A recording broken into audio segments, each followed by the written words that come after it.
All right. Happy Thanksgiving Eve, everybody.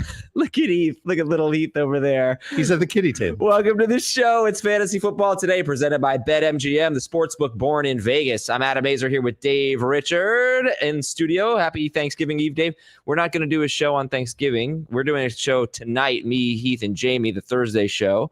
So happy Thanksgiving. Did you just wake up? Your eyelids are heavy. Really? Yeah. No, well, it looked like you either just woke up or just came out of my living room when the sun came in and it was steamy and smoky in there. No, you guys wore matching outfits this morning. My family does matching pajamas on Christmas. I didn't know that some families did it on Thanksgiving. This is a jacket. It's not. It's the same color. Fine. I had the same thought, and then we do look kind of similar. All right, hey, check us out. Finally, Adam is handsome. /fantasy football today, youtube.com/fantasy football today. If you want to see our cool studio, Jamie will be joining us shortly. Let's start with the big news. What we're going to do today is we're going to talk about 4 games, the 3 games on Thanksgiving, plus the Chiefs and Raiders on Friday. And we're going to do rest of season rankings with correlating with Thanksgiving side dishes. We just have to some sort of agree on the best and worst Thanksgiving side dishes. So I know you get really mad when we criticize your segments or your ideas. And so I try not to do it. It's usually Jamie that's doing this, but he's not here yet. So I feel like it's my responsibility. Sure. Shouldn't this have been like week 13 rankings, since most of these things we're only eating this week and not eating them rest of season? I think that could work. We could do this week rankings. I just didn't want to do a full show about this week, but you said rest of season rankings. I thought you meant the foods. No. Okay. I don't even know what that means. Let's start with the big news, though. J.K. Dobbins has a knee sprain. He's going to miss at least 1 game at Atlanta this week, and then at Kansas City, and then Tampa Bay. So Gus Edwards steps up into a bigger role. Gus Edwards, let me see. He was about 50% rostered yesterday. He is currently 60% rostered, but people do run waivers on Wednesday night. So, Heath, you were not on the waiver wire show. Where do you come out now on Gus Edwards compared to if Amir Abdullah were available, Jeremy McNichols? By the way, the Commanders took Chris Rodriguez put him on the active roster. So now, talk about these replacement running backs. Yeah, I think as of right now, I would go with the Commanders, Jeremy McNichols, and then Amir Abdullah, and then Gus Edwards. And I had a thread on Blue Sky yesterday kind of talking about Gus Edwards and his rushing so far this season. And this is like one of my favorite stats ever. There have been 3 running backs this season with double-digit touches and single-digit fantasy points against the Panthers. Gus Edwards, Zamir White, and Javonte Williams. There have been 2 running backs all season with double-digit touches and single-digit fantasy points against the Las Vegas Raiders. Gus Edwards and Javonte Williams. Okay. Gus Edwards has the lowest avoid rate in the NFL. He is the only player in the NFL with 60 rush attempts and 0 explosive runs of at least 12 yards. He is dead last amongst running backs in weighted yards created per opportunity. He is creating 0.10 yards per rush. And he doesn't catch any passes. And I know it's a terrible matchup for Jerry McNichols. But Gus Edwards is facing a Falcons defense that has not allowed a 100-yard rusher all season long and has only allowed 3 rushing touchdowns to running backs. If you don't catch passes, you don't have success against them. So I'm pretty out on Gus Edwards, if you can't tell. I can tell. Okay. Now he might maybe be in line, though. Hey, Jamie. Good morning. For more of an extended run than the other guys, because Alexander Madison was limited in practice, and the Commanders have a bye, and then certainly Eckler will be back after the bye. I don't know about Robinson. We don't know for sure. So does it make sense from that standpoint to think if I need someone for multiple weeks, nobody's on a bye this week, if I need someone for multiple weeks, maybe it's Edwards? No, because I'm still worried. I am very confident, on top of all the things that Heath said, and they're all valid, I'm very confident that the Chargers will use multiple running backs. Technically, they were using 3 running backs before Dobbins got hurt. Hassan Haskins was working in a little bit more. Gus was playing like around 10, 15 snaps a game. And then Dobbins was handling the rest, including the passing downs. I'd like to think that it would be Kamani Vidal coming off of the inactive list and being activated and being in tandem with Gus Edwards, and Haskins still in that small role, but I can't guarantee that that's going to be the case. But I can say that it's unlikely that Gus Edwards is suddenly going to fall into playing 60% of the snaps, running 10 routes a game. He's going to be this touchdown dependent and volume dependent running back. And he just showed us that even when he's got volume, it doesn't necessarily mean he's going to get a lot of fantasy points. Last week, positive rushing yardage on the carries that he had. And he took over late in the game for J.K. second half, basically, for J.K. Dobbins. So I'm nervous about Gus too. I think the reason why you start him is because he could fall into the end zone and maybe get 30, 40 yards on top of it. The floor is ugly if he doesn't score. Two quick things. Well, the floor is ugly if he does score. He scored last week and scored 7.1 fantasy points. He had somebody in the chat said he's going to get 15 touches this week. I think that's accurate. He had 18 touches against the Panthers and scored 5.9 fantasy points. He might get multiple weeks. Yay, he gets the Chiefs in week 14. Yeah. That's true. And the offensive line for the Chargers, like, it was supposed to be this amazing unit. I remember watching Dobbins film from week 11, and it took a while for them to really gel against Cincinnati. And Dobbins, I think it was his last carry of the third quarter, finally started to break free and have some yards. So it's not even like an amazing offensive line, and that's going to be a problem for a heavy-footed running back like Gus. Okay. All right. Just to let everybody know, we do not have a mailbag episode this week, so we will be back with the mailbag. What? Why not? I'm traveling. So do it on the plane.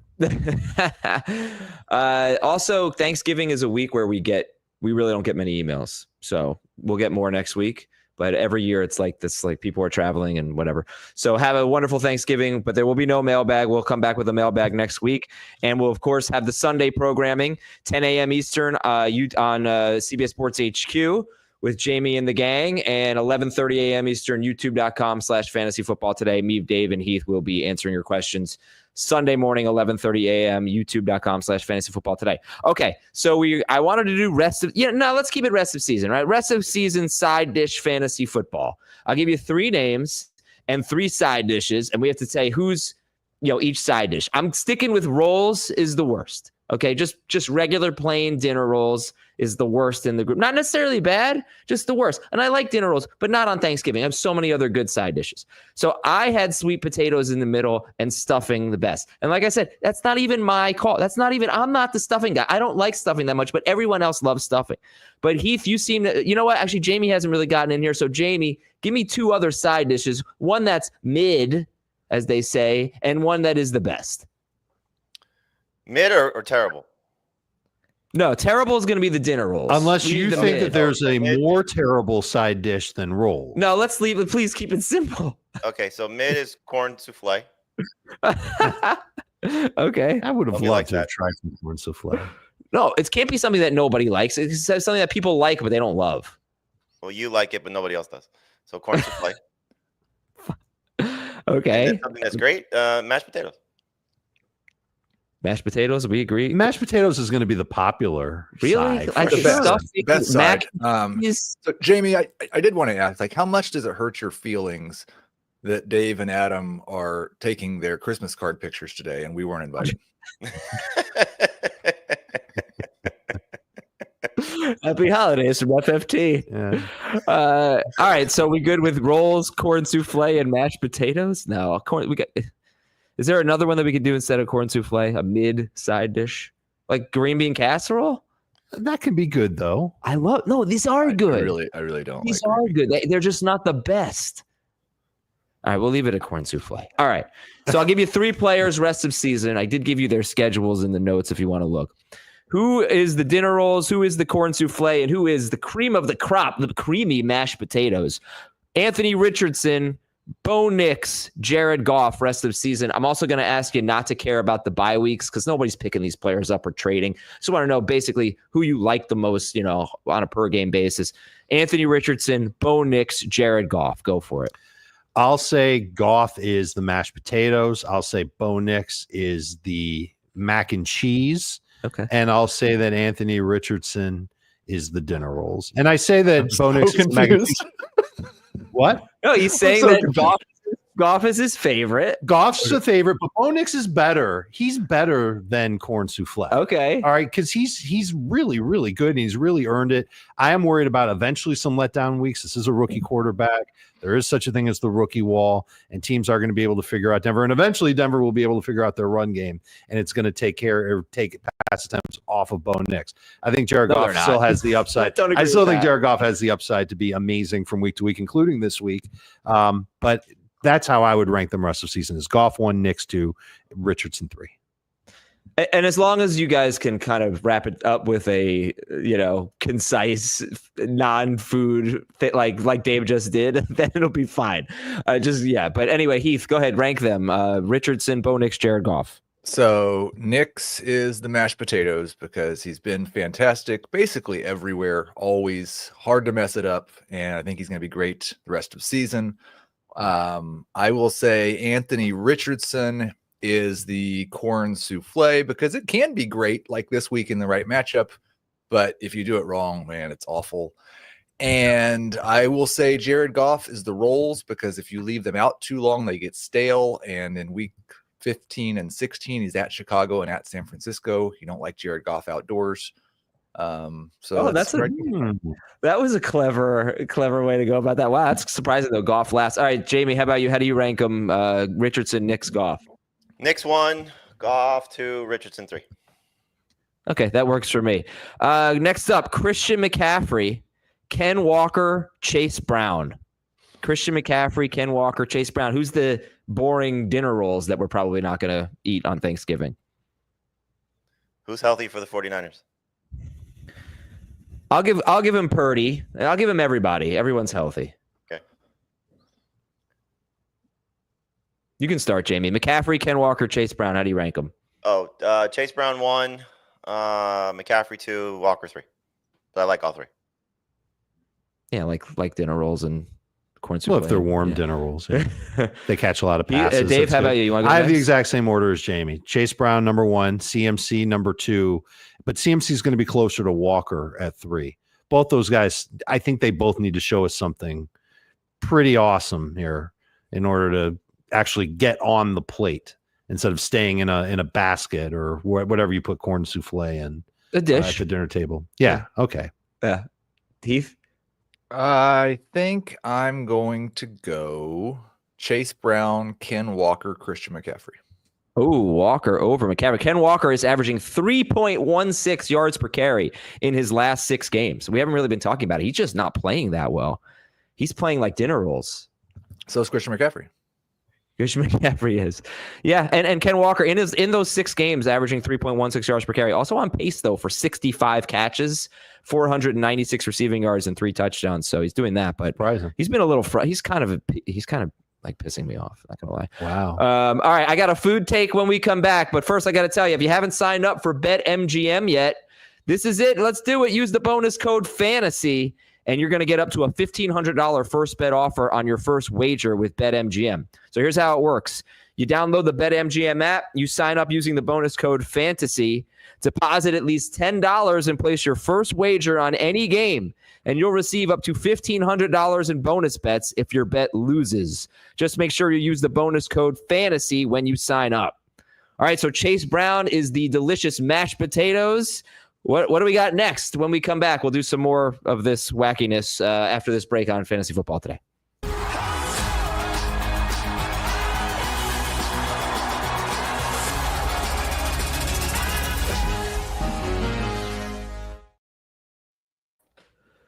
All right, welcome back. Okay, so if anybody's curious about how lunch went yesterday with the lunch bet, it actually was a rest of season bet. I found the clip in the waiver wire show. It was a rest of season bet between me, Dave, and Jamie, and it was Tillman versus Quentin Johnston. So, no, not Tillman. Was it Tillman? I thought it was Liggett.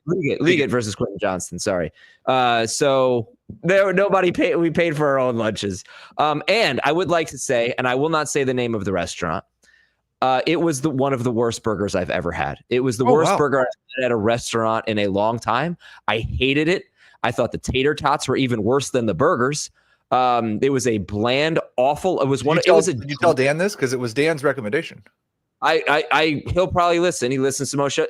Dan, you suck. This burger was horrible. And not only did it ruin lunch for me, it just sat in my stomach for like 6 hours, just making me full and gross. And it ruined dinner for me because we went to El Mariachi, a great Mexican place in Coral Springs, Florida. And I could not even eat dinner because the burger was so bad and made me so full and gross feeling. I think it is a problem. I should have told you to order the little baby sliders because they fit your belly better. I can eat like a man. All the burgers have like lots of flavors on them, and Adam had a really hard time. He couldn't find a burger that didn't have too much flavor. And so I understand it was too much meat. It was too much flavor. It's okay. Not enough flavor. I think you should tell us the type of burger you ordered, what was on it. I mean, I don't want to give away because I don't want to embarrass the restaurant. Because you did take some of the food that was on the burger off the burger and refused to eat it. There was a full salad on your plate when you were done. A lot of lettuce. There was like onions, cheese. I don't even remember. It just was such a bad burger. Oh gosh, you guys need to step up your burger game. All right, next up, who's the dinner rolls? Who's the corn souffle? The mid corn souffle. And who's the delicious, unbeatable mashed potatoes rest of season? Chuba Hubbard, DeAndre Swift, who faces Detroit and Minnesota 3 times in his next 4 games. They're top 3 against running backs, although Minnesota just put a line. Both of them have lost linebackers, actually, recently. Chuba Hubbard, DeAndre Swift, Bucky Irving. Dave, you want to take a stab at this one? Yeah, I'm going to put Chuba at the top. I don't think Jonathan Brooks is going to make a huge impact, maybe at all this season. I was thinking maybe... I was about to say when the Panthers are out of it, but they've kind of been out of it all year. But I think they're just going to keep riding Chuba all the way to the end of the season. I think they're still going to try and be competitive and all that stuff and build on this year. He's going to be my 1. Bucky's going to be 2. I'm impressed by the workload that he had. Dominated carries in the first 3 quarters of their game against the Giants, had a huge breakaway run against the Giants. Sean Tucker might go back to the end of the line and not play after he fumbled. And Rachaad White just hasn't been efficient. And then that means that DeAndre Swift is 3rd. So I'd say that Chuba is the mashed potatoes, which every time you mention the mashed potatoes, Adam, you describe how like delicious they are. And it's very entertaining to me. You describing mashed potatoes. Bucky Irving is the corn souffle. DeAndre Swift is yesterday's burger. Oh, man. Heath, Jamie, anyone? First off, Bucky and Chuba are both really good things, and DeAndre Swift is something worse than rolls. So I would go Bucky over Chuba, not because of Jonathan Brooks, but because of this: Giants, Panthers, Raiders, Chargers, Cowboys, Panthers, Saints. Fantastic schedule for Bucky Irving. So Bucky, Chuba, and then way at the back of the line, whatever the worst thing is on Thanksgiving for you, is DeAndre Swift. Would DeAndre Swift be a used napkin? That's pretty gross. I'm just saying. I don't know. I mean, Jamie, are we being a little too hard on DeAndre Swift? A little bit, but I agree with Heath's order. I think Bucky Irving's got the best chance to be a league-winning type of guy. I think, Chuba's going to be a serviceable starting fantasy option, but Bucky could be just a difference maker based on what we saw last week, what the schedule sets up like, and to what Dave, illustrated. Maybe they start to give him even more work and take a little bit less from Rachaad White. I mean, he's the future of their backfield, Bucky Irving, and it's just fun to watch. So I think Irving is I almost put them in 3 different categories to Heath's point, about those 2 guys being, separate from Swift. Like Irving's on a different tier than Chuba. Chuba's on a different tier than Swift. And the top 2 guys are starters, where Swift is going to be somebody you're probably benching. I just wanted to bring this up. What'd you say? When every team is active, I think Swift is going to end up being benched. Okay. And Tampa Bay, their first and second down running back snaps last week. Bucky Irving had 33 snaps. Rachaad White had 20. It's by far the biggest spread between the 2 of them. Ooh, spread, like a dinner spread.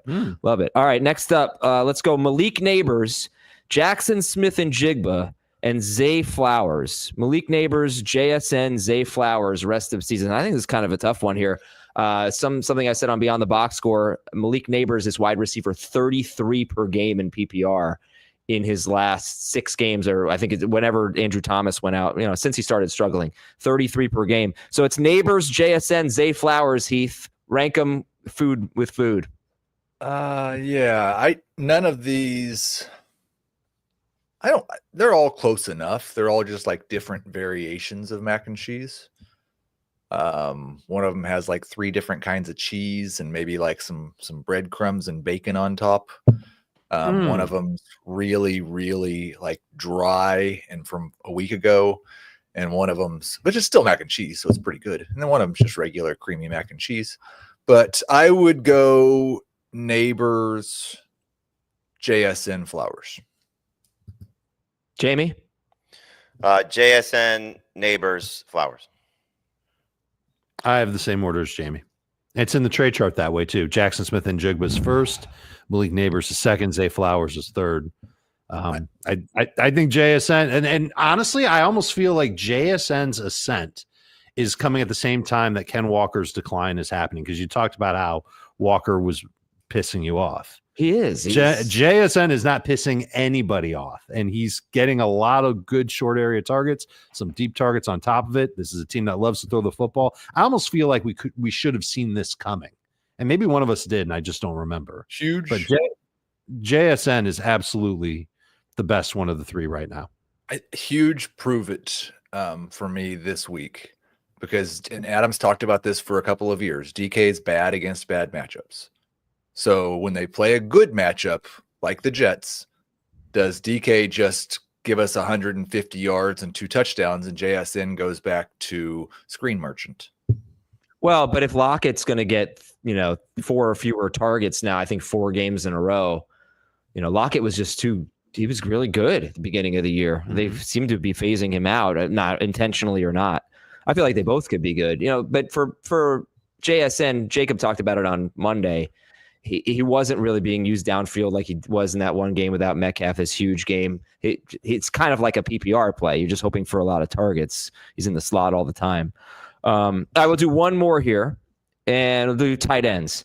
David Njoku, Jonnu Smith, Kyle Pitts.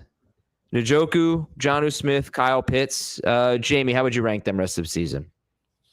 I'll still stick with Njoku. I mean, obviously Jonnu's hot the last 2 weeks, but I don't want to, use the Steelers game in the snow as a negative against Njoku. He was good in the first 3 starts with Jameis, and he's typically been good when it's been everybody but Deshaun Watson. So I'll stick with him first. Jonnu will be 2, and Pitts will be 3. It's just frustrating to trust Kyle Pitts consistently, and hopefully what Jonnu's done the last 2 weeks, based on how the Dolphins offense has been operating, it can be somewhat sustainable. Not to that level, but just involvement. So hopefully Jonnu can stay hot rest of the way. And look, I love to see Pitts finish strong, but he's just third for me. Stay hot like some hot corn souffle, because he's the mid in this one. Dave, how do you rank Njoku, Jonnu, and Pitts? Pitts is the Pitts, so I agree with that. And I honestly look at Jonnu and Njoku exactly the same way. They're both short area targets for their respective offenses. Both these offenses want to throw the football a ton. Both of them, the difference between the two, I should say, is the Dolphins prefer to dink and dunk, and we've just seen it. Tua's getting the ball out in 2.3 seconds. His ADOT is one of the worst in football. Jameis likes to look downfield. And if Jonnu's going to continue to play as much as he's been playing, I think he's got a slight nudge ahead of David Njoku. So I'll take Jonnu first. I'll buy into what the Dolphins have been doing for a month plus now with him. Njoku second, but right behind him. They're worth the same on the trade chart, and then Kyle Pitts is behind them. Heath? Yeah, I will go Jonnu first. This is like the most disturbing thing ever if you're a Tyreek Hill fantasy manager. But since Tua came back, Jonnu actually leads the Dolphins in targets. Wow. Yes. Yep. Tua's behind him. Waddle's behind Tyreek's behind Jonnu, and then Waddle. I think it will be interesting. I was trying to think of the right analogy for this. Like turkey is really good hot or cold. You can just eat it right out of the fridge. It'd be interesting to find out on Thursday night if Jonnu is any good cold. But I'll go Jonnu, Njoku, and then Kyle Pitts. All right. Thank you guys for indulging. What's for dessert? Oh man. I think I did it on the air last year. I had pumpkin pie for the first time. And you probably hated it. What is it? It's like a weird And pecan pie also. You hate that. All pies. I mean, apple pie I'll eat, but yeah, pecan pie. What am I doing eating pecan I pies? think you can probably just go ahead and say the name of the restaurant. After this, they're going to feel like it's an endorsement. I'm eating dessert. I don't want to eat pecans for dessert.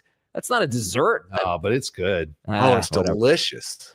Pecan pie is very, just very give me good. some ice cream, and man. pumpkin pie My does wife need says, to be we always order pies from the high school. The local high school has a culinary department, and so they sell pies as a fundraiser, and we order them for Thanksgiving. My wife says, do I get a pumpkin or a pecan or an apple? And I say, what do you mean order? Get all of them. We're going to eat them all. Wow, we are having very different Thanksgivings. All right, now it is time for the I think Workhorse. the next bet we have to do is you get a pie to the face. Now it is time for the Workhorse to Watch segment, brought to you by Microsoft Copilot Plus PCs, powered by Snapdragon, the fastest, most intelligent Windows PCs ever. In this segment, we'll identify a player whose battery just doesn't seem to run out, similar to Copilot Plus PCs. And Jamie, I'm going to nominate Nick Chubb this week for our Workhorse to Watch because he had 20 carries last week, but only 59 yards, 2 touchdowns. Just coming off a 19-point game, 1 catch for 1 yard against Pittsburgh. Now he's facing a Denver team that allows only 3.78 yards per carry to running backs. They give up a lot in the receiving game to running backs, but it's not Nick Chubb's thing. Do you think people will buy into Nick Chubb after the 2 touchdown performance? And are you buying Nick Chubb this week? I think people will buy into it because of who Nick Chubb is, and seeing 2 touchdowns obviously is going to open people's eyes whenever it's multiple scores for somebody who's getting a lot of work. But no, I'm not buying it. It's a tough matchup against the Denver team that I think is going to be playing with the lead.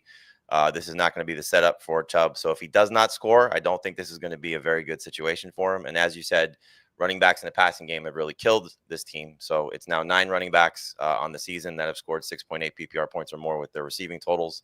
This feels like this could be a good opportunity for Jerome Ford, who 2 games ago had 4 catches. Last week was not involved in the passing game because they were, competitive game and playing with the lead at points in the game. So don't like the setup for Nick Chubb very much at all, and he's somebody I would try to sit. And that was the Workhorse to Watch segment brought to you by Microsoft Copilot Plus PCs. Whether you're multitasking like never before, working far from power outlets, or sketching your own ideas into existence, you can do it with the new Microsoft Copilot Plus PC powered by Snapdragon. Battery life varies by device and with usage and settings. Let's do some news and notes here. Aaron Rodgers said yesterday he's not sure if he wants to play next season, but his first choice would be the Jets. Cooper Rush was limited, and Tommy DeVito seems optimistic that he'll play, but they're not committing to it. He has a forearm injury, and this is the Thursday game, Dallas, one of the Thursday games, Dallas and the Giants. Running back news, Alexander Mattison was limited. Zamir White missed practice. They play Friday at Kansas City. David Montgomery was limited. They're optimistic about Montgomery playing. Washington signed Chris Rodriguez to the active roster. They also took a look at Boston Scott and James Robinson as free agent visits. And the Kansas City workload will be determined in-game on Friday. So we're going to talk about that game in a little bit. Wide receiver news, Amon-Ra St. Brown was limited. Romeo Dobbs missed practice. He's probably not going to play. And the Rams have not decided on Demarcus Robinson's status. He had a DUI this last weekend. They haven't decided on his week 13 status, Demarcus Robinson at the Saints. Tight end news, the Giants signed Greg Dulcich off waivers for what that's worth. The Rams tight end Tyler Higbee is going to practice this week, but unlikely to play. And Jake Ferguson likely out for Dallas. On the offensive line, Giants-Cowboys updates here. For the Giants, their left tackle, Jermaine Illuminor, missed practice. He left in the first quarter, short week. Don't think he'll play. Well, that's just my opinion. I don't know. But their line was absolutely terrible last week against Tampa Bay.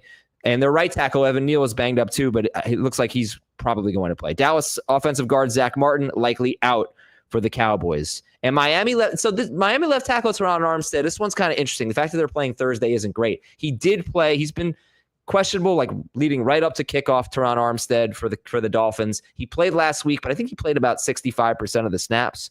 I don't know what to expect for him on a short week at Green Bay. Weather-wise, Dave, are we just going to say we shouldn't do anything about the weather this early in the week? Because people are going to have to make a lot of decisions on Thursday and Friday. And the weekend weather could be, cold, and especially San Francisco, Buffalo. Yeah, there's talk about snow in that game. It could be one of those crazy Buffalo games. So do you plan for that? Because there's a lot of uncertainty, especially with San Francisco, if you're looking at Thursday and setting your lineup. I'm a bad person to ask because the only weather forecast that I've looked at so far is Buffalo and Green Bay. And so I don't know what the forecast is for all the other games that are outdoors this weekend.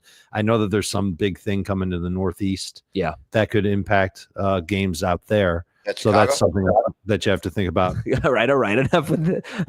I don't care. It's funny. All I can tell you is it's going to be cold in Green Bay. They're not expecting any precipitation. Wind shouldn't be that bad. And Buffalo, like we've already talked about twice now in the last 15 seconds, there's going to be some snow. Could be. I mean, it could be. You just don't know at this point. So it's going to be a tough decision for fantasy managers to make. And we don't even know if Brock Purdy's going to play. And then Jair Alexander and Edgerrin Cooper, cornerback and a linebacker for the Packers, they missed practice. I don't think Alexander's going to play. Trayvon Diggs missed practice. Washington put their kicker Austin Seibert on IR, so Zane Gonzalez could replace him. Kansas City's kicker Spencer Schrader missed practice. Minnesota put linebacker Ivan Pace Jr. on IR. Oddly enough, they're much better against the running backs with him off the field than on the field, but that could just be a small sample size. And for Patrick Mahomes, two Raiders cornerbacks missed practice. They missed last week's game. Nate Hobbs and Jacorian Bennett. Yeah, they haven't practiced. And they missed practice. So the Raiders actually were pretty good against wide receivers going into the game, but without their starting cornerbacks, saw Cortland Sutton have a huge game. And huge second half. Vele had a big game too. Yep. All right, let's get to the games. Here we go. I think we got some really interesting games. Chicago at Detroit. So you've got... What day is this game on? This game is on Thursday. Nah. Thank you, Dave. Chicago's at Detroit. So, Jamie, you've got a team in Detroit that sees the most wide receiver targets per game in the NFL, 25.1. And the Bears see the fewest. So that's wild, right? 15.4 targets per game the Bears see from wide receivers each week. And personally, I think it's sort of masking that the Bears' pass defense is a little bit overrated. They just don't get thrown on that much. I don't know if they will in this game. But which wide receivers, Jamie, do you like in this game, Chicago and Detroit? And sorry, one other stat. A wide receiver has scored 16.1 or more PPR fantasy points in 10 of 11 games against the Lions. Think about that. Who do you like, Jamie? I mean, you're obviously starting Amon-Ra St. Brown. That's a no-brainer. I would consider using, just because of the week, not as starters in 2 receiver leagues, but DJ Moore, Keenan Allen, and Rome Odunze are all starters in 3 receiver leagues. So just based on what the opportunity has been for all 3 of these guys, 23 targets for Keenan Allen the last 2 games, 20 targets for Rome Odunze the last 2 games. These are both with Thomas Brown. Obviously, DJ Moore's had pretty solid production in the past 2 games, 13.7 PPR points or more in each of those 2 outings. So all of them are producing with the system change and the coordinator change. It's just a matter of what your lineup looks like. So they're all in great spots, all have an opportunity to play well. I think you just got to put Odunze third based on the production so far. But again, just looking at what the matchup is like, what the game flow is probably going to be like with them chasing points.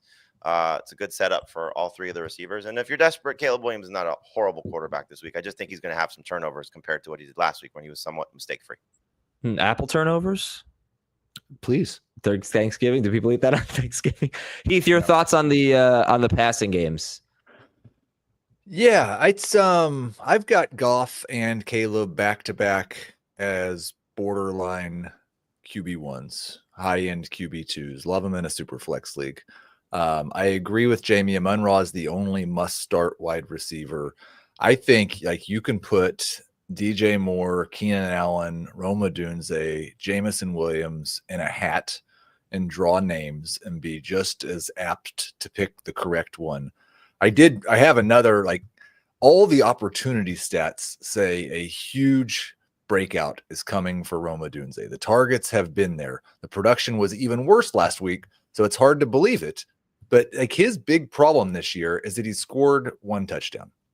You look at their end zone targets, Rome Odunze leads the Bears with 10 end zone targets, and he has 1 touchdown. Wow. Keenan Allen has 8, and he has 3 touchdowns. DJ Moore has 5, and he has 4 touchdowns. Cole Kmet has 1, and he has 3 touchdowns. So I do think that there are touchdowns coming for Rome Odunze. Again, all 4 of those guys are start them in 3 wide receiver leagues. I really don't want 2 and a 2. It's kind of interesting what they're doing, though, with DJ Moore the last 2 weeks. Super low ADOT. It was a negative ADOT 2 weeks ago. It was under 4 yards this week. A lot of wide receiver screens. These cheap catches, they were good for PPR. And also super low targets. Too. Super low targets. He's got a 16% target share the last 2 weeks. Like Keenan Allen and Roman Dunze in the new offense are getting a lot more targets, more downfield. It's just that DJ Moore has caught 100% of his targets. The Lions, by the way, give up the most receiving yards to slot wide receivers, 195 or more yards than second most. It's crazy, but they get thrown on all the time. All right. All right. So how do you rank Jameson Williams with the Bears? Who's the number 2 receiver in this game? DJ Moore. Keenan Allen is a very close third. Who's the number 2 receiver in this game, Heath? Projections say Roma Dunze. I rank DJ Moore one spot ahead of Roma Dunze because Moore's been scoring, and I get it. Like, he's really good, but it's one of those two. Jamie, is there any way to determine when Jared Goff is going to have a huge game and when he's going to score like 12 points because it's all rushing touchdowns? I mean, he's averaging over 30 fantasy points in his last 3 home games. He scored at least 21 points in the last 2 Thanksgiving games. So, just looking at recent trends, he's good in these spots. And so, you said it, the Bears defense may not be as good as the number suggests. They're number 2 in fantasy points allowed to the position. Prior to last week, only one quarterback had thrown multiple touchdowns against them. That was Trevor Lawrence. So, but back-to-back games, there's been 22 plus points for the 2 previous quarterbacks. Jared Love scored a rushing touchdown 2 games ago. And then obviously Sam Darnold had a big game against them last week. So we'll find out how good Goff is. We'll find out how good this pass defense is in terms of how they'll attack them. The thing about the Lions is when you watch them, they do whatever they want.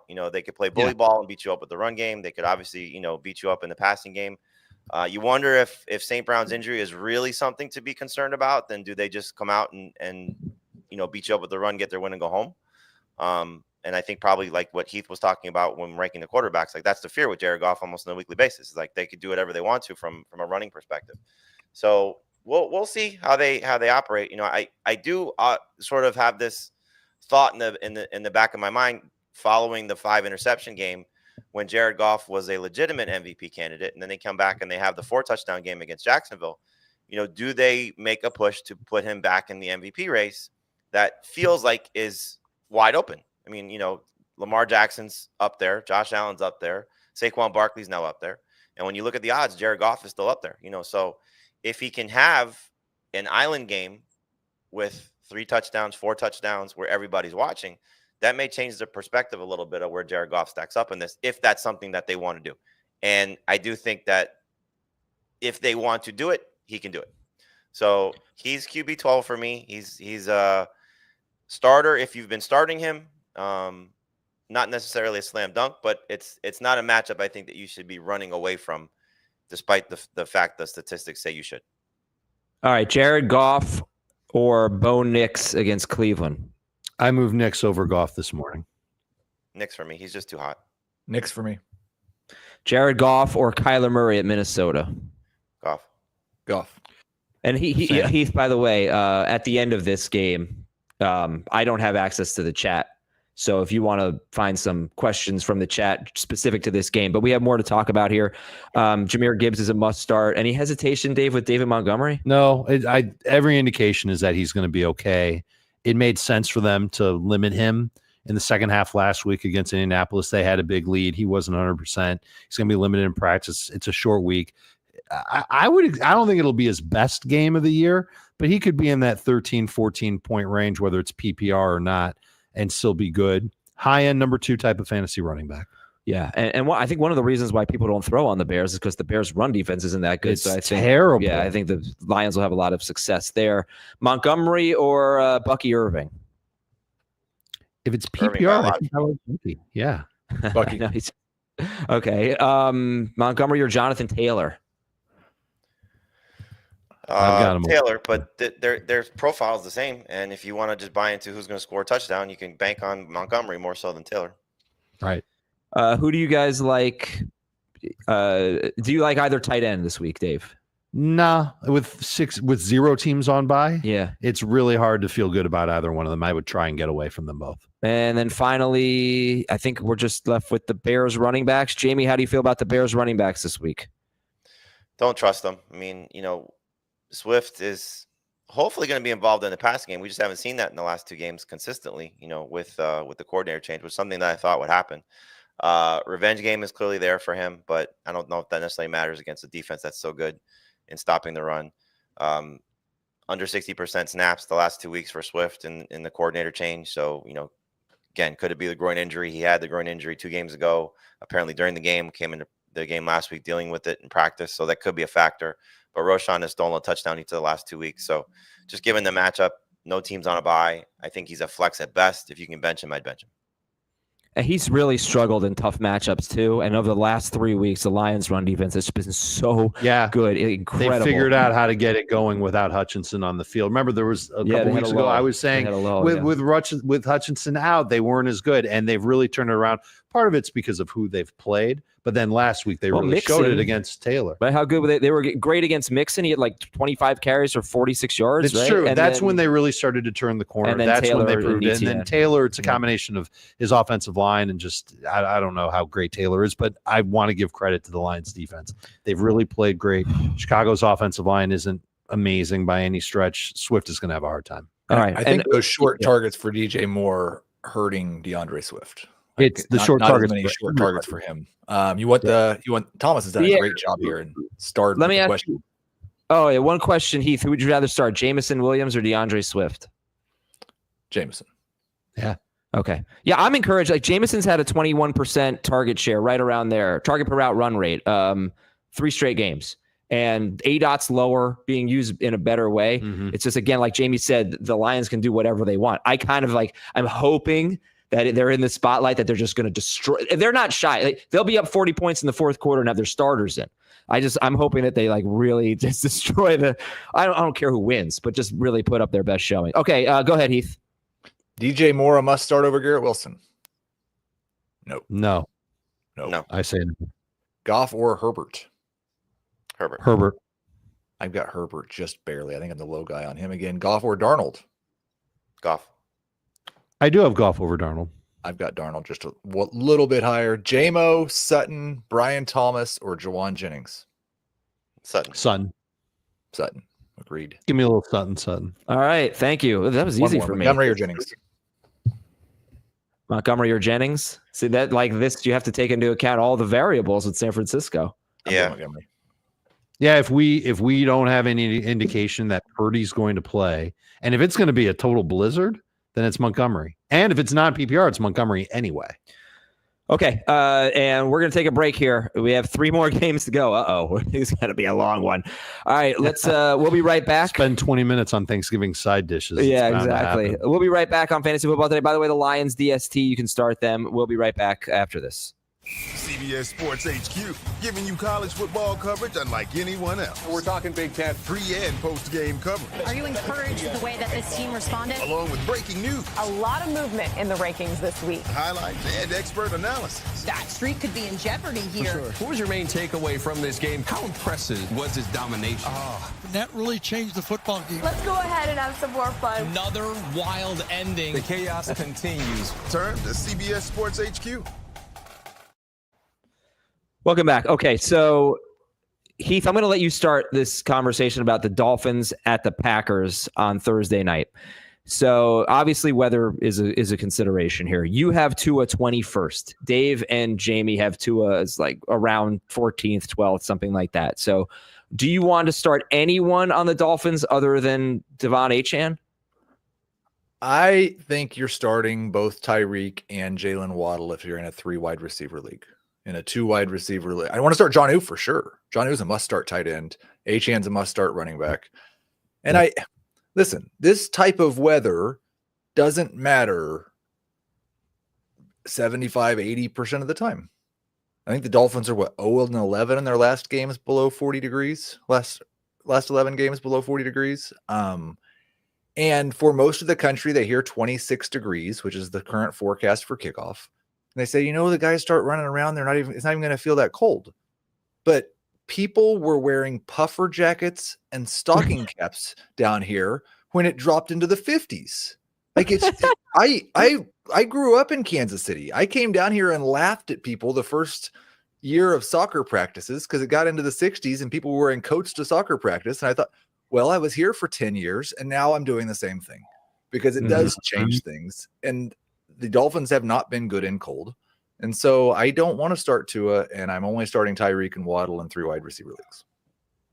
All right, Dave, your rebuttal. Any more optimism? Well, first of all, I'm in the exact same boat as Heath. I come from a big East Coast town, Chicago, Illinois, and I did the exact same thing where I laughed at people, and now my blood is super thin. I'm cold sitting here in the studio right now. Cold in here.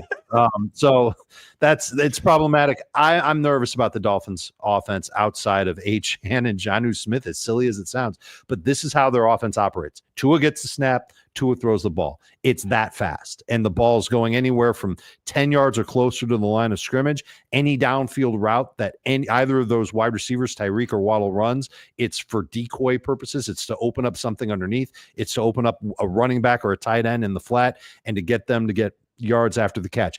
I believe the main reason why Waddle had the game he had last week was because the Patriots decided to play man coverage more than pretty much any defense did against the Dolphins this year, and it burned them because Waddle can crush man coverage. He's still got the goods as far as talent goes. But when they play against zone coverage where they're trying to give up, trying to limit those big plays, Waddle is limited. He doesn't do much. We've seen it basically from week 2 all the way through to week 11. Waddle isn't good for fantasy purposes. I went and checked. When Tua sees zone coverage, the number 1 guy in target per route run rate on the Dolphins is Jonnu.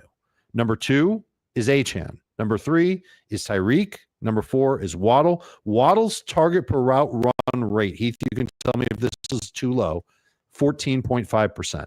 Oh, that's very low. That's bad. Against zone or against zone coverage. Do the Packers play a lot Packers of zone? do change it up from time to time, but I don't see them getting away from zone. They played crazy heavy zone last week against the Niners because they didn't want to give up the big play. And they gave up a big play to Kittle. And I can't remember how many other big plays they gave up or how we want to define big plays in that game. But it's not like Debo went off or Jennings went off or CMC went off. Yeah. They usually stick with zone coverage. Okay. And so my hunch is that that's what they're going to do. Tua's going to have to keep things short. They're going to dink and dunk down the field. It'll be great for Jonnu. It'll be great for Achane. I would stay away from Waddle in 3 wide receiver leagues, to be honest with you. Are you guys starting DJ Moore over Tyreek Hill? No. I am. I'm not there yet, but you're starting him over Waddle.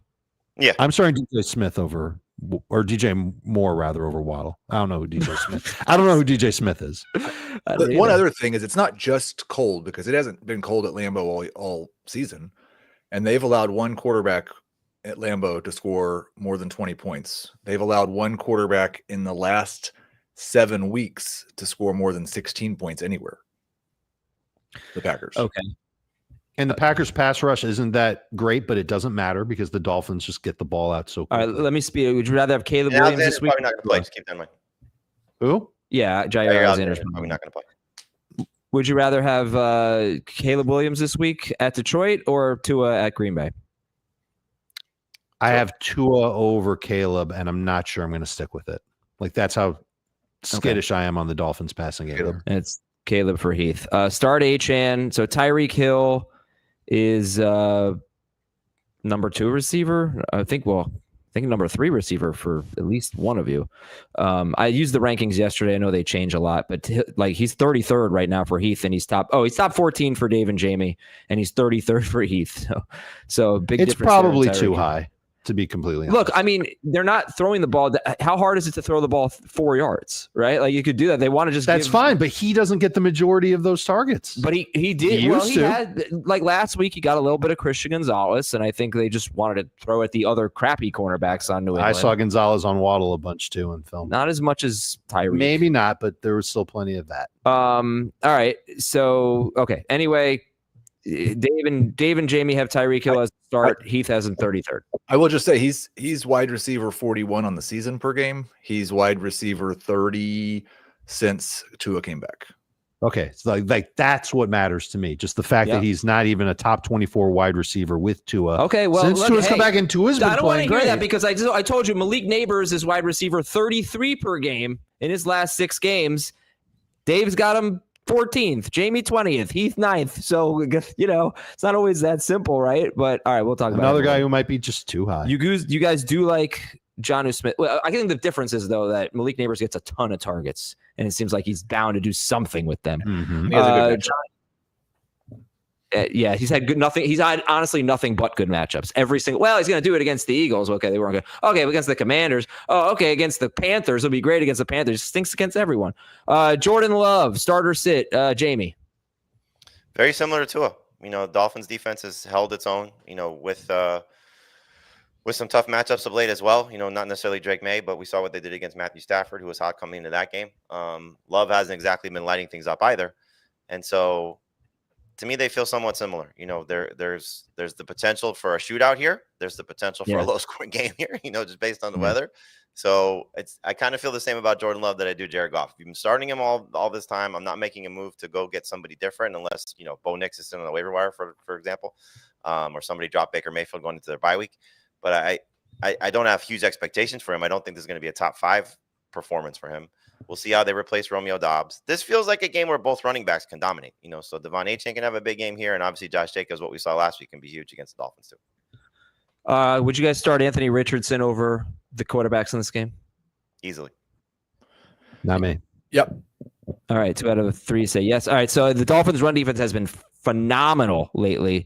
They will be without linebacker Anthony Walker, but that doesn't stop you guys from starting Josh Jacobs, who has been phenomenal lately. 20.2 or more PPR fantasy points in 4 of his last 5 games. Let's do the Packers wide receivers last. Heath, starter sit Tucker Kraft. I do not really want to start Tucker Kraft. Okay, none of you do. No. Yeah, let's go. Heath, give me your breakdown of the Packers wide receivers. Do you like any of them? Oh yeah. I could definitely do that. Definitely know what's going to happen with the Packers wide receivers. You can put Jaden Reed and probably Christian Watson as well into that hat with all the number 3 wide receivers and just pick one out. I favor Reed over Watson. I've got Reed as a high end wide receiver 3 and Watson as a low end wide receiver 3, but I don't know. Hard to have confidence. So like, I don't think Jordan Love knows. So, okay. All right. So I actually feel like the 2 games we've talked about so far are 2 of the more difficult games on the slate. Yes. When you have, when you have receiving core that have multiple guys that are viable, but they haven't been that great, that's really tough. We don't have any teams on a bye. So like, who are some names, Jamie, of wide receivers that you would start over like Khalil Shakir? Would you play it safe with the Khalil Shakir over Jaden Reed? Yeah, unless the weather's horrible in Buffalo. I mean, Jaden Reed's been bad, from a production standpoint. Scored 2 games ago or was last week, and didn't do very much with it. He just has not been producing like the guy that we saw earlier this year. And this Dolphins defense has done very well against most receivers almost all season long. So Watson, I think we'd all feel differently if he catches that ball last week. 3 targets, no catches, bad drop. It was a beautifully thrown ball. No Romeo Dobbs, so I agree with Heath on sitting Tucker Kraft, but he's the one that can potentially benefit the most with Dobbs not there and may have the surprise game of someone on Thursday or for this week. So I wouldn't necessarily rule him out. He's great DFS play, if you want to play on the Thursday slate, just with the chance to score touchdowns. He's got 6 touchdowns in his last 8 games. There's just nothing that's consistent about the Packers receivers, and that's the problem is that this is what Matt LaFleur told us, and it's coming to fruition. There's no number 1 guy. Reed seems like the safest, clearly. But as we saw 2 games ago, 17 passes for Jordan Love, 4 targets for Christian Watson. He called 4 of them and went for 150 yards. He's got that in his bag almost on a weekly basis. But can he do it consistently? And that's been the issue for him, whether it's due to health or performance. So given the matchup, given the circumstances, that's why there's no, for me at least, strong feel towards starting the 2 quarterbacks and no feel towards starting anybody but Tyreek Hill just because it's Tyreek Hill. And that's simply the reason. 30th best wide receiver with Tua Tagovailoa, I throw it out the window. 40th on the season, I throw it out the window. He's capable of winning a game on one play, and nobody wants to sit that. So do I have him ranked 2? I probably. But with the other guys, they're all number 3 receivers at best. Okay. How about Jaxon Smith and Njigba over everyone except Hill in this game? So Overhill for me. Put him over Hill. Over Hill. Okay. All right. So that was a I couldn't. I'd start Sutton over Hill. I'd start Jacoby Myers over Hill. You know, I don't know how far I want to go. Obviously, Heath. Okay. How about like Jerry Jeudy? Not in this matchup. No. Most weeks I'd say yes, but not against Denver. Is there a Bears receiver that anybody would start over Tyreek Hill? How about over Jaden Reed instead of Tyreek Hill? I'd start all three over Jaden Reed. I would too. Man, like no Dobbs. Here's the thing about the Dolphins. Like, show me a good wide receiver they've done well against. Right? They've had the easiest schedule. I think Jacoby Myers is the only good wide receiver they've done well against this year. Christian Kirk had a bad game, but other than that, I mean, Marvin Harrison, 111 yards and a touchdown. Cooper Kupp and Puka Nacua both had over 80 yards, 80 or more yards. DK Metcalf, 104 yards and a touchdown. They just beat up Philly, so I don't know. No, I'm just saying, you look at their schedule. They haven't done well against any good receivers except Jacoby Myers. He's not even that good. In that game, Brock Bowers had 1 million yards. You know, so I think the Dolphins, they have been second fewest fantasy points to wide receivers. I just want to point out they really haven't done it against tough competition. How often have they been thrown on? Because you mentioned that with Chicago. It's a great question. Right. And so there's a couple of things in play here. The Packers are not like the Dolphins. They will let Jordan Love hold on to the ball, and he will happily hold on to the ball for a long time.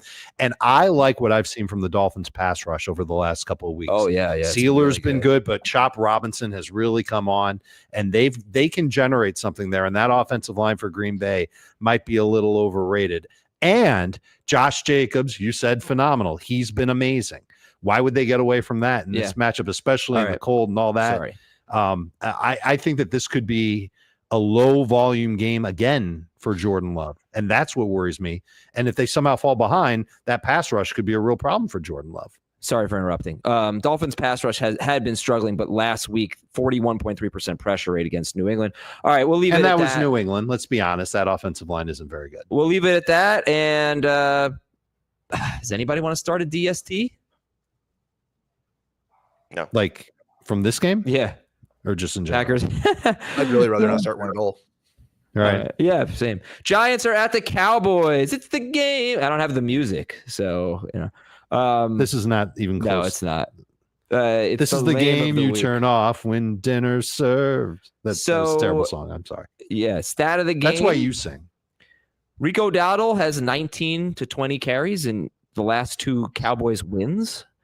The Giants have allowed 13.1 or more PPR fantasy points to a running back in all but one game. I definitely feel like I'm going to buy into Rico Dowdle. I definitely feel like I'm going to hate myself for it, at least before the game.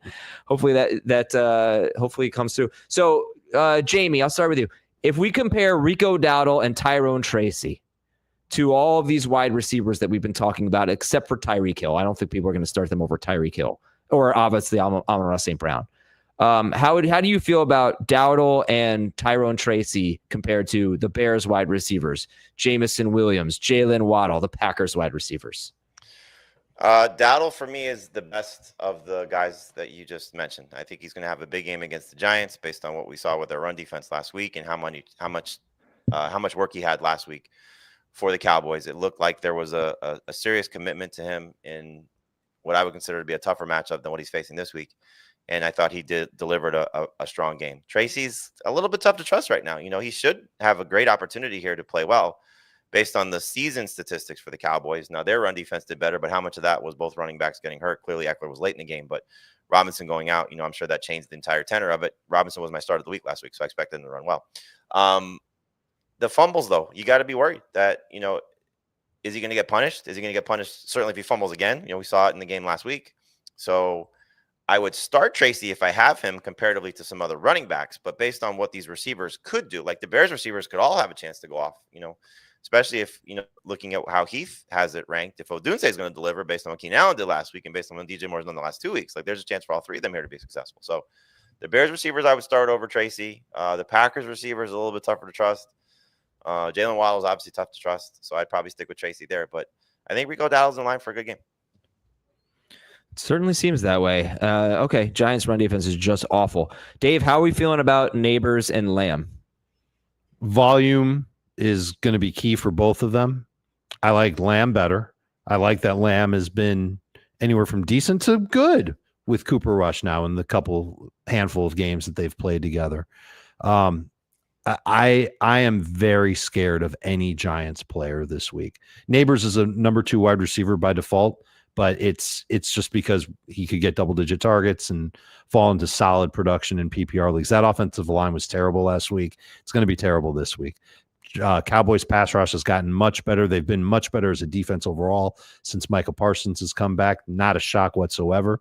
And Tommy DeVito as a quarterback is just not good. And that's something that we all knew going in.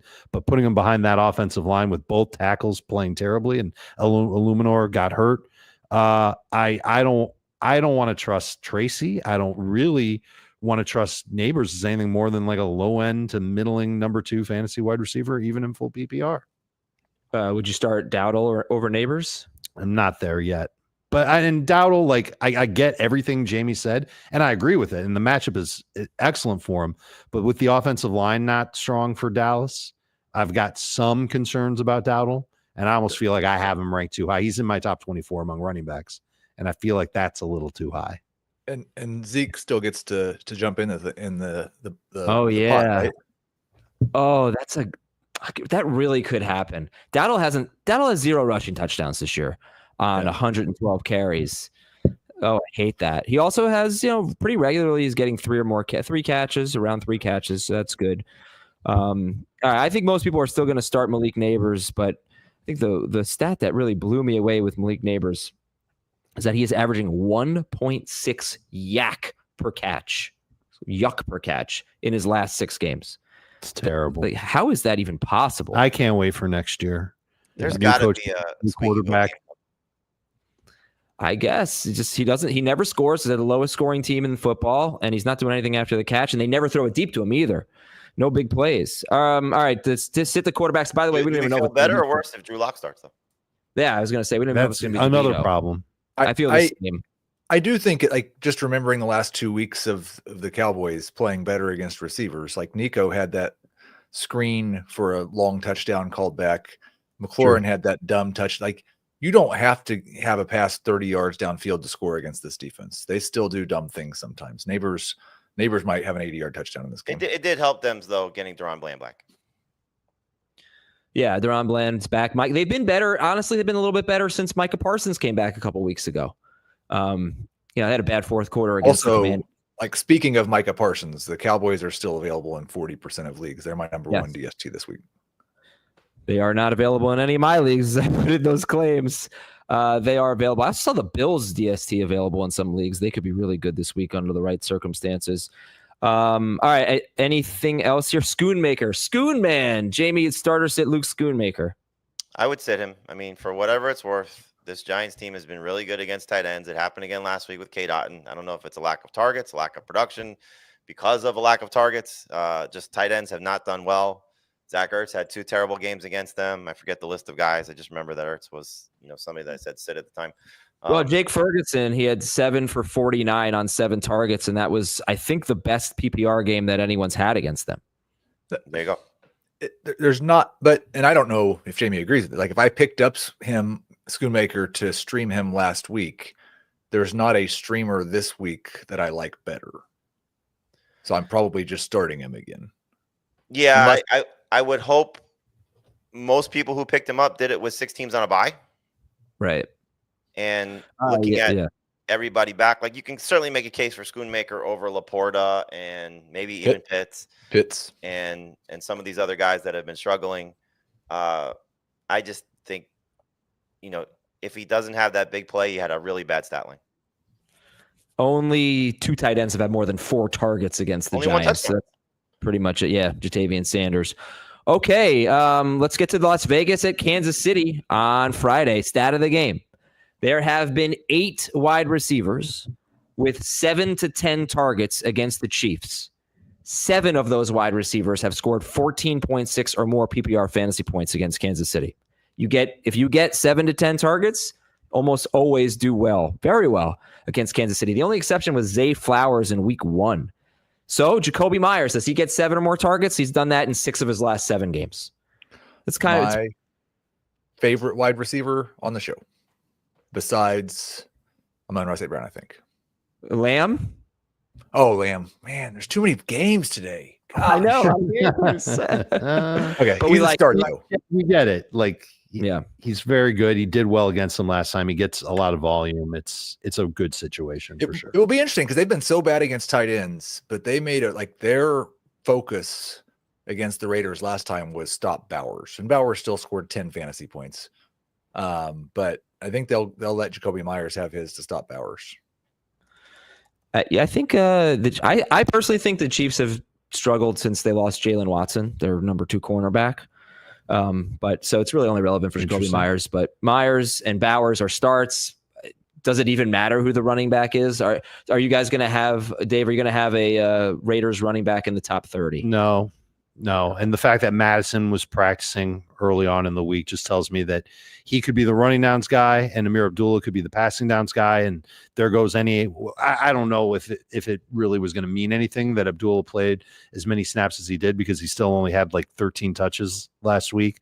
But he could still get 5 catches. I just don't know how many carries he'll get with Madison there. And I thought McCormick didn't look terrible in his limited audition. So maybe he gets in and sees 3 or 4 carries on top of it. I would avoid the whole thing. Plus, Kansas City against the run, they've been dominant this year. Number one. Jamie, let's talk about, Mahomes, right? Great start this week. Great start this week. Yes. He is the number 1 quarterback projected by Sportsline. Yeah. He's the number 5 quarterback per game in 6-point per passing touchdown leagues in his last 5 games, on pace for 4,366 yards, 41 touchdowns, plus another 357 rushing yards. A lot of like short we said stuff. at the beginning of the season. Just got to wait until week 10 and he'll show up. A lot of short stuff, though, almost nothing downfield. In fact, he's got 12 touchdowns in his last 5 games, and 11 of them the MVP watch. From 11 fewer yards. Oh, yeah. There have been some shots downfield. It's just Xavier Worthy always catches them with 1 foot out of bounds. That's true. All right, so just no more than Noah Gray. That's all he's got to do. So I said earlier, Heath, that the Chiefs said they're going to determine the running back split in game. So that seems to indicate that Pacheco is going to play this week. How do you feel about the Chiefs running backs in a wonderful matchup? I would rather Kareem Hunt will be the one I want to start, but I'll probably have Hunt just ahead of DeAndre Swift, well ahead of Nick Chubb, definitely ahead of anybody. I wouldn't start anybody off the waiver wire ahead of Kareem Hunt. But also, if you had 2 good running backs and Kareem Hunt, then now you have 2 good running backs. What about Tracy and Dowdle? They're all going to be in the same range, but I will probably have Tracy and Dowdle just ahead of Hunt. You have to play them Thursday, though, because we don't know if Pacheco will actually play. Yeah. I mean, hopefully we'll know by then, but it certainly seems like Pacheco's going to play. Dave, would you start a wide receiver for the Chiefs? As no more than a number 3 wide receiver, and Hopkins only in PPR. Worthy, very much a boomer bust type of play, and the floor is pretty low. I mentioned on Beyond the Box Score, and I talked about it 2 weeks in a row. When Juju's on the field, Hopkins is usually off the field. So it's like they split one role, and Justin Watson plays too much. They just don't play enough. I have 2 Packers and 2 Dolphins ahead of any Chiefs wide receiver. Okay. Makes sense. Anybody starting Noah Gray? Noah Gray or Luke Schoonmaker? Schoonmaker. I would actually go Gray. Schoonmaker will play more than Gray. So just from that alone, and I think he's got a better path to more targets. You're hoping Noah Gray. What? Who had more targets last week? I don't know the answer. I think Schoonmaker. Gray only had 4. No, I thought Schoonmaker may have only had maybe only 3 catches and 5 targets. It was something like that, but they were both pretty low. They both scored. They both came through. Gray more so than Schoonmaker. I think Noah Gray was used. Gray was used more as like kind of that middle of the field guy, short area targets, kind of like what Juju was doing before Juju got hurt, and a little bit of what Rashee Rice was doing before Rashee Rice got hurt. And so if he manages to keep doing that and maybe sees a little uptick in his playing time, at that point, would I consider him a viable fantasy tight end? Otherwise, I'd be calling him a good bye week tight end. He's a good streaming tight end. That's really where Noah Gray lands for me. Start the Chiefs DST. And someone told me in the comments yesterday on YouTube that the song Spoon Man is about a street performer who played music with spoons. So now we know. By the way, Shocker. if you don't like your kicker, pick up Matt Wright and then just drop him if what's his name, Schrader plays. But this team just bleeds points to kickers, the Raiders. Okay. That's it for today's show. We've got more for you tonight at 9 p.m. Eastern. We're doing our starter sit for the AFC home games. That'll be our Thanksgiving show. And then Dave, Jamie, and Heath, or Dave and Jamie, whoever it's going to be on Friday, we'll have the rest of the slate, the NFC home games. I hope everybody has an amazing Thanksgiving. And I'll say it on Thursday nights or Wednesday night show that airs Thursday. I'm very thankful for our entire audience and for all of you who've supported us throughout the years, and for my wonderful colleagues as well. So for them, for you, for me, I'm Adam. I'm out of here. We'll talk to you later tonight with more Fantasy Football Today.